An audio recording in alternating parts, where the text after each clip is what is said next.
ஆனா இப்ப இருக்கிற சூழ்நிலையில இங்க தாவேக்கால இருந்து காங்கிரஸ் திமுக வருதுனால அவங்களும் ஏத்துப்பாங்களே சார்?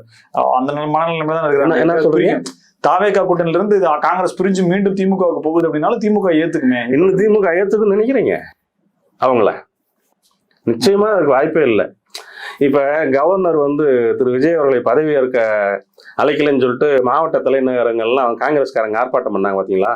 மயிலாடுதுறையில என்ன நடந்தது பாத்தீங்களா? திமுக சொந்தர்ல எப்படி பின்னி படல் எடுத்தாங்க காங்கிரஸ்காரங்கள. புரியுதுங்களா? நிச்சயமாக காங்கிரஸை திமுக இனிமேல் சேர்த்துக் கொள்ள மாட்டார்கள் அப்படின்னு தான் தெரியும். தொலையட்டும் 27 வருட சனியன் தொலையட்டும்ன்ற மாதிரிலாம் கோஷம் போட்டதெல்லாம் நிறைய வீடியோக்கள் வந்துருச்சுங்களா?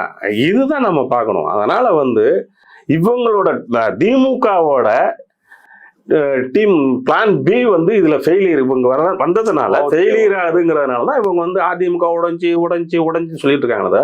அதிமுக உடையவே இல்லை, சிறு மனக்கசப்பு தான். அந்த மனக்கசப்பு நீங்கும். அதற்குரிய முயற்சிகளை கட்சியின் முன்னோடிகள் எடுத்துக்கொண்டு இருக்கிறார்கள் அப்படிங்கிறதான் நான் தொண்டர்களும் அதை விரும்ப மாட்டார்கள். இது தலைவர்களுக்கு தெரியும். இது பக்கம் இருக்க தலைவர்களுக்குமே தெரியும். தொண்டர்கள் மனம் புண்படும்படி தலைவர்கள் நடந்து கொள்ள மாட்டார்கள் அப்படிங்கிறதா உண்மை.